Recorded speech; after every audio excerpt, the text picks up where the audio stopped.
નરસઈ નાચે ન તાંગ સમદર નો સોમ સ્વાંગ જીન જોગી બુદ્ધ ભાંગ ખપ્પર થી ખલક ખાંગ નુગરાથી નાથ જકણ રોગ તણા ક્વાથ તો શરણે ભરણે મરણે તાર તાર તાર નમિયે गिरनार तूने नमिये गिरनार नमिये गिरनार तूने नमिये गिरनार।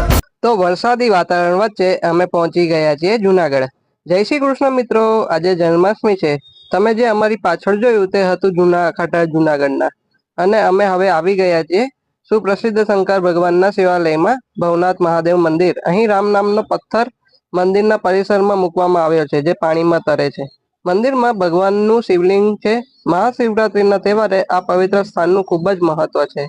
અહીં શિવરાત્રિના મેળામાં થાય છે અને મોટા મોટા લોક ડાયરાઓ થાય છે। મંદિરની આજુબાજુમાં આવેલો કુંડ મુરગી કુંડ તરીકે ઓળખવામાં આવે છે। શિવરાત્રિના દિવસે દિગંબર બાવા, સાધુ, સંતો, ગુરુઓ, ચેલાઓ, આચાર્ય, મહંતો આ મુરગી કુંડમાં ડૂબકી મારે છે અને તહેવારને મહાશિવરાત્રિના તહેવારને આનંદથી ઉજવે છે। દર વર્ષે દિવાળીના 10 દિવસ પછી ગિરનારની પરિક્રમા કરવા લોકો આવતા હોય છે, તેને લીલી પરિક્રમા કહેવાય છે। અને અમે ગાડી હવે પાર્કિંગમાં મૂકી દીધી છે અને હવે અમે બેસી ગયા છે છકડામાં। છકડાની સવારીમાં બેસી ગયા છીએ।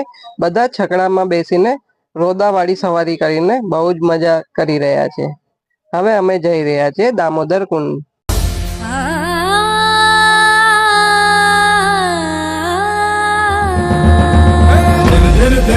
लांग खिड़को तरगज ने कांगरा राणक रण ने रांग डाला मत्था ने डांग नरसई ना चैन कांग समदर नो सोम सांग जिन जोगी बुद्ध बांग खप्पर थी खलक कांग नुगराती नाथ यकण रोग गणा पाद तो शरणे भरणे मरणे तार तार तार।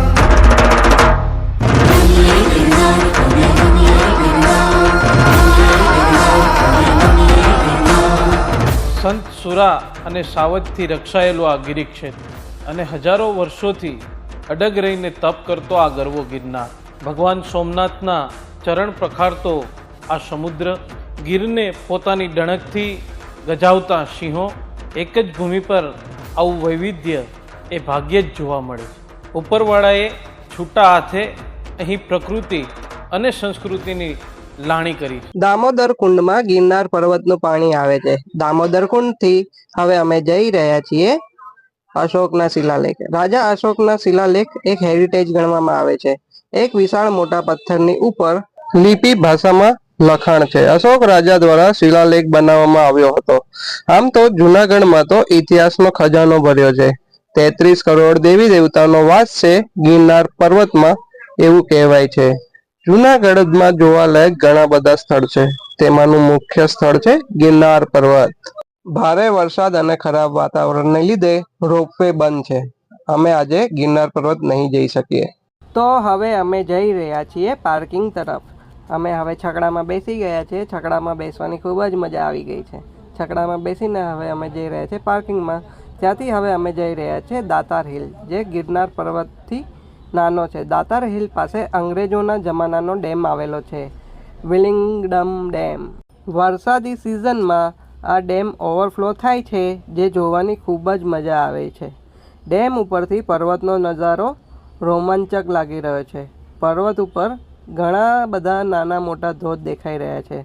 ઉપરથી નીચે ડેમ ઓવરફ્લો જોવાની મજા આવી ગઈ છે। જો આ તરફ કેટલું બધું પાણી ભરેલું છે। વાદળો પર્વતને અડીને જઈ રહ્યા છે, વાદળીયો નજારો, અને સામે જો એકદમ સરસ મજાના ધોધ પડી રહ્યા છે। એક બાજુ પાણી ભરેલું છે તો બીજી તરફ ઓવરફ્લો થઈને જે પાણી જાય છે નીચેની તરફ, તેનો ખણ ખણ ખણ ખણ કરતો અવાજ બહુ જ સરસ લાગી રહ્યો છે। નીચે પાણી જઈ રહ્યું છે।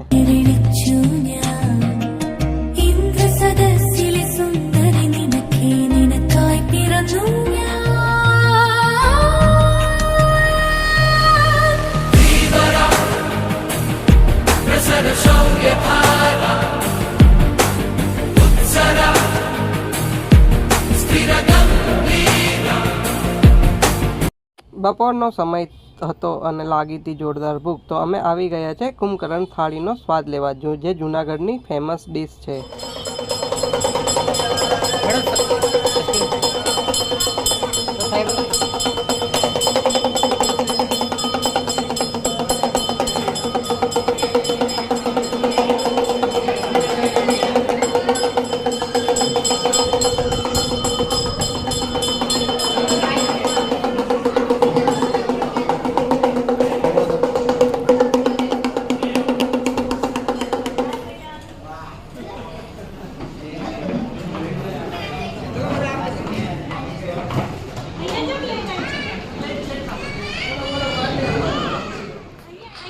ઓહો કેટલી મોટી થાળી છે. હા, કુંભકરણભાઈ મોટી થાળી લઈને પોતાની સેના સાથે અમને થાળી સર્વ કરવા આવી ગયા છે.